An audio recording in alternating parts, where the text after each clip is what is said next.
আবু দারদা রাদিয়াল্লাহু তাআলা আনহু বলছেন, আমি সেই মেয়েকে বসিয়ে দিলাম। বসানোর পরে আমি গর্ত করতে আরম্ভ করলাম। যখন গর্ত করতে আরম্ভ করেছি, সেই ধুলাবালিগুলো এসে আমার কাপড়ের মধ্যে লাগে, আমার শরীরের মধ্যে লাগে।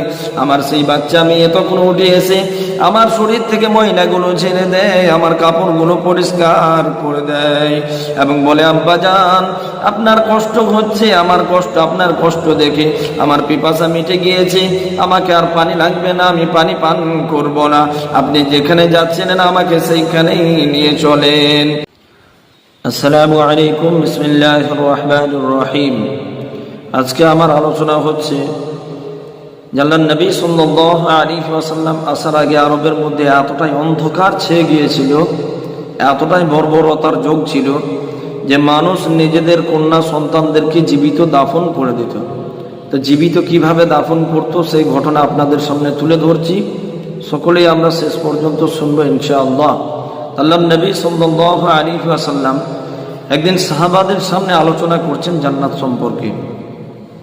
সাহাবারা বসে আছেন, আল্লাহর নবী জান্নাত সম্পর্কে আলোচনা করছেন এবং কন্যা সন্তানদেরকে কিভাবে মানুষ করতে হবে সে সম্পর্কেও আলোচনা করছেন। আল্লাহর নবী সাল্লাল্লাহু আলাইহি ওয়াসাল্লাম বলছেন, হে আমার সাহাবা, তোমরা শুনো, যদি কারো 3টে কন্যা সন্তান থাকে এবং সঠিকভাবে তাকে লালন পালন করতে পেরেছে, দ্বীন ইসলাম শিখিয়েছে এবং সঠিক পাত্রস্থ করতে পেরেছে, আল্লাহর নবী সাল্লাল্লাহু আলাইহি ওয়াসাল্লাম বলছেন, সেই ব্যক্তি এবং আমি দুইজনা জান্নাতে পাশাপাশি থাকব। সাহাবারা ছিলেন দ্বীন পিপাসু মানুষ, কিভাবে আমি আপে উঠব, কিভাবে আমি জান্নাত পেয়ে যাব, এই চিন্তাধারা তিনাদের ছিল। তাই একজন সাহাবা রাদিয়াল্লাহু তাআলা আনহু উঠে দাঁড়ালেন এবং বলছেন, ইয়া রাসূলুল্লাহ সাল্লাল্লাহু আলাইহি ওয়াসাল্লাম, যদি কারো 2টি কন্যা সন্তান থাকে সেও কি জান্নাত পাবে?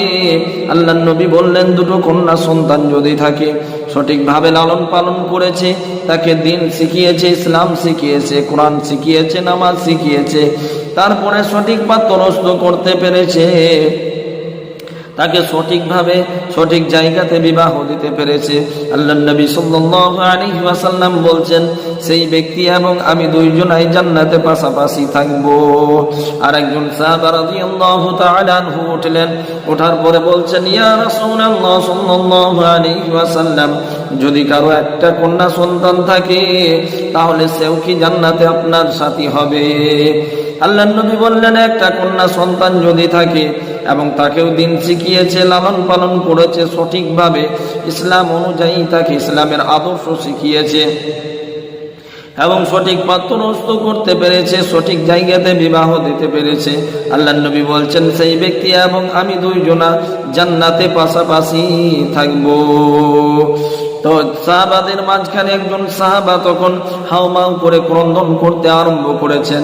তো আল্লাহর নবী সাল্লাল্লাহু আলাইহি ওয়াসাল্লাম সেই সাহাবাকে ডেকে জিজ্ঞাসা করছেন, হে আমার সাহাবা, আমি তো জান্নাতের আলোচনা করেছি, আমি কন্যাদের আলোচনা করেছি, এর মধ্যে কি এমন রয়েছে যে তোমাকে কাঁদিয়ে ফেলেছে? আবু দারদা রাদিয়াল্লাহু তাআলা আনহু, সাহাবার নাম আবু দারদা রাদিয়াল্লাহু তাআলা আনহু, নবীকে বলছেন, ইয়া রাসূলুল্লাহ সাল্লাল্লাহু আলাইহি ওয়াসাল্লাম, আমার জীবনে এমন একটা ঘটনা ঘটেছে, আমার মনে হয় সারা জীবন তপস্যা করলেও, সারা জীবন আমি যদি ইবাদত করে চলি, তবু আমার জীবনের গুনাহটা ক্ষমা হবে না। আল্লাহর নবী বললেন, রে আমার সাহাবা, তুমি কি এমন গুনাহ করেছো, কি এমন কাজ করেছো, সেটা আমার সামনে বর্ণনা করে তুমি শোনাও। আবু দারদা রাদিয়াল্লাহু তাআলা আনহু বলছেন, ইয়া রাসূলুল্লাহ সাল্লাল্লাহু আলাইহি ওয়াসাল্লাম, আমি তখন প্রভাবশালী ছিলাম, আর আরবের নীতি ছিল, যারা প্রভাবশালী ছিল, দ্বীন ইসলাম আসার আগে তাদের যদি কন্যা সন্তান জন্ম নিত, তাদের যদি কন্যা সন্তান হতো, তাহলে তারা সেটাকে বড় খারাপ মাইন্ড করত এবং খারাপ মনে করত যে আমার কন্যা সন্তান হয়েছে, আমাকে অন্য ছেলের হাতে তুলে দিতে হবে, আমাকে তার বিবাহ দিতে হবে, এটা তারা খারাপ মনে করত। কিন্তু তারা একটু চিন্তা করেনি যে আমার বিবাহে যে মেয়েটা আমার কাছে এসেছে, আমার স্ত্রী, সেও তো একজনের কন্যা সন্তান ছিল, এই জিনিসটা তাদের মাথায় আসতো না। আল্লাহর নবী সাল্লাল্লাহু আলাইহি ওয়াসাল্লামকে বলছেন, আমার স্ত্রী যখন গর্ভবতী হয়, তখন আমি অনেকগুলো টাকা পয়সা আমার স্ত্রীকে দিয়েছিলাম, যদি আমার পুত্র সন্তান হয় তাহলে টাকা পয়সাগুলো তুমি তার পেছনে ব্যয় করবে, তার পেছনে খরচা করবে, খরচা করে তাকে মানুষের মতো মানুষ করে তুলবে। আর যদি আমার কন্যা সন্তান হয় তাহলে তুমি তাকে জীবিত দাফন করে দেবে, যদিও এই সমস্ত পয়সা খরচা করেও করতে হয়, জীবিত তুমি দাফন করে দিও। আল্লাহর কি কুদরত, আল্লাহর কি মহিমা। আমার স্ত্রীর আমি সফরে যাওয়ার পরে আমার স্ত্রীর কন্যা সন্তান হয়েছে। তিনি বড় পেরেশান হয়ে গেলেন যে আমার কন্যা সন্তান হয়েছে, আমি এই অবস্থাতে কি করব, কিভাবে তাকে আমি লালন পালন করব। তাকে লালন পালন করছেন, মনে মনে ভাবছেন যে আমার স্বামী যখন আসবে তাকে তো জীবিত দাফন করে ফেলবে। এই জন্য তিনি কি করলেন, একটা সিস্টেম করলেন। সেই মহিলা একটা সিস্টেম করলেন যে তার বোন থাকতো, পাশেই বসবাস করতো, তার বোনের কাছে মেয়েটাকে দিয়ে দিলেন এবং বললেন, তুমি বোন, তুমি আমার এই বোন মেয়েটাকে বড় আদর যত্ন করে তুমি মানুষ করো, আমি তোমাকে হেল্প করব, সমস্ত দিক দিয়ে হেল্প করব, তুমি একে মানুষের মতো মানুষ করে তোলো, আমার চোখের সামনে যেন সে বেঁচে থাকে, আর আমার মেয়ে বলে তুমি কোনোদিন কাউকে পরিচয় দেবে না। তো বললো, বেশ ঠিক আছে। মেয়েটা অতি সুন্দরী ছিল, ছোট্ট টুকটুকে মেয়ে, তার নাম ছিল উম্মে জামিলা। উম্মে জামিলার অর্থই হচ্ছে সুন্দরী, এই সুন্দরী ছিল বলে উম্মে জামিলা নাম রাখা হয়েছিল। আস্তে আস্তে সে মেয়ে বড় হতে থাকে, যখন তার মুখে ভাষা ফুটেছে, টুকটুক টুকটুক করে কথা বলতে আরম্ভ করেছে, মিষ্টি মিষ্টি কথা বলছে, সেই সময়তে তার স্বামী বিদেশ থেকে ফিরছে। খবর হয়ে গেল যে আমার স্বামী বিদেশ থেকে আসছে। তিনি আরো পেরেশান হয়ে উঠলেন যে আমার মেয়ে আমার বোনের বাড়িতে আছে, যদি কোনো রকমের জানতে পারে আমার এত সুন্দরী মেয়েটাকে সে দাফন করে ফেলবে। তাই তেনার স্বামী যখন বাড়ির মধ্যে আসলো, অনেক রকম বাহানা করে তার স্বামীকে বুঝিয়ে দিল যে আমাদের এই রকম হয়েছিল, তাই আমাদের কোনো সন্তান এখন নেই। তার স্বামীর মনের মধ্যে একটা ডাউট ছিল, কিছু একটা হয়েছে, কিছু একটা ঘটেছে, যেটা আমার সামনে এখন গোপন করা হচ্ছে, কিন্তু পরে সেটা প্রকাশ পেয়ে যাবে। তাই তার স্ত্রী তার কাছে গোপন রাখলো। আবু দারদা রাদিয়াল্লাহু তাআলা আনহু বলছেন, আমি বাড়ির মধ্যে যখন আছি তখন দেখছি তার আমার স্ত্রীর বোনের সাথে সেই ছোট্ট মেয়েটা হাত ধরে আসছে এবং আসার পরে সুন্দর সুন্দর কথা বলছে, খুব ভালো ভালো মিষ্টি মিষ্টি কথা বলছে। দু একটা কথা তার মুখে ফুটেছে। আমার স্ত্রীকে আমি বললাম, এই মেয়েটা কতই না সুন্দর, মেয়েটা পুরো পুতুলের মতো দেখতে, মেয়েটা বড় সুন্দরী, এই মেয়েটা যদি আমার হতো কতই না ভালো হতো। অনেক লম্বা ঘটনা, যে মেয়েটা যদি আমার হতো কতই না ভালো হতো। মেয়েটাকে বড় আদর করতে লাগলো, আদর যত্ন করতে লাগলো, বড় স্নেহ করছে, ভালোবাসছে, হাতে এটা ওটা দিচ্ছে, আসা যাওয়া করছে। মা দেখলো যে আমার স্বামী অনেক ভালো হয়ে গিয়েছে, আর আগের মতো নেই। একদিন রাত্রিতে স্বামী স্ত্রীতে শুয়ে আছেন এবং আমার স্বামী জিজ্ঞেস করছে, আবু দারদা রাদিয়াল্লাহু তাআলা আনহু জিজ্ঞাসা করছেন যে আচ্ছা সত্যি একটা কথা বলো, তোমার বোনের সাথে যে মেয়েটা আসছে, এই মেয়েটা কে? মেয়েটা আসলে কে? মেয়েটাকে দেখতে বড় আমার ভালো লাগে, মেয়েটা খুব পছন্দ, আমার যদি এরকম একটা মেয়ে হতো তো আমাকে খুব ভালো লাগতো, আমি খুব ভালোবাসতাম। তার স্ত্রী ছলনা বুঝতে পারল না।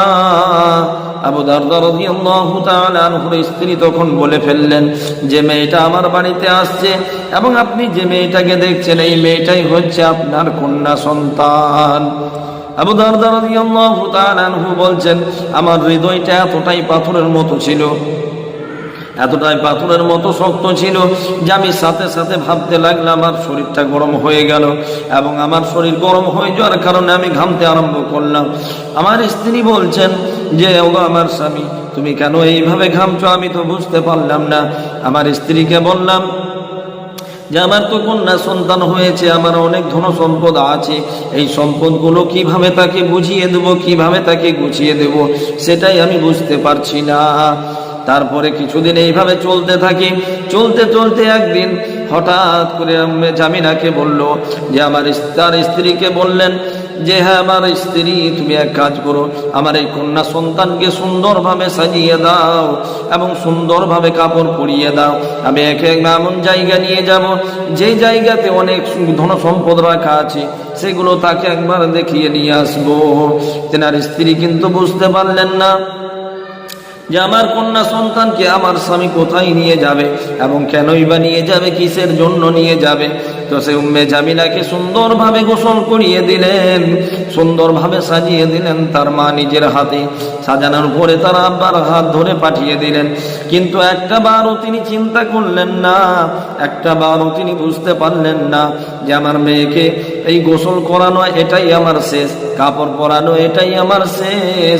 আজকে যে বিদায় দিয়ে দিচ্ছি এই বিদায়টাই হবে আমার মেয়ের জন্য শেষ বিদায়।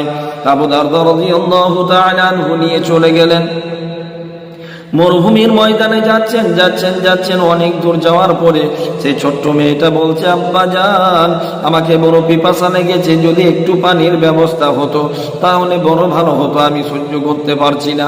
আবু দারদা রাদিয়াল্লাহু তাআলা আনহু বলছেন, আমি সেই মেয়েকে বসিয়ে দিলাম। বসানোর পরে আমি গর্ত করতে আরম্ভ করলাম। যখন গর্ত করতে আরম্ভ করেছি, সেই ধুলাবালিগুলো এসে আমার কাপড়ের মধ্যে লাগে, আমার শরীরের মধ্যে লাগে।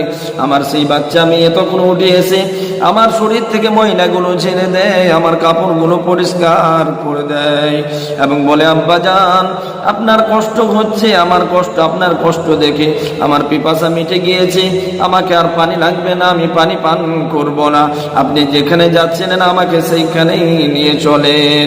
কিন্তু আবু দারদা রাদিয়াল্লাহু তাআলা আনহু বলছেন, আমার হৃদয়টা বড় পাথরের মতো ছিল, আমি গর্ত করতেই থাকলাম করতেই থাকলাম।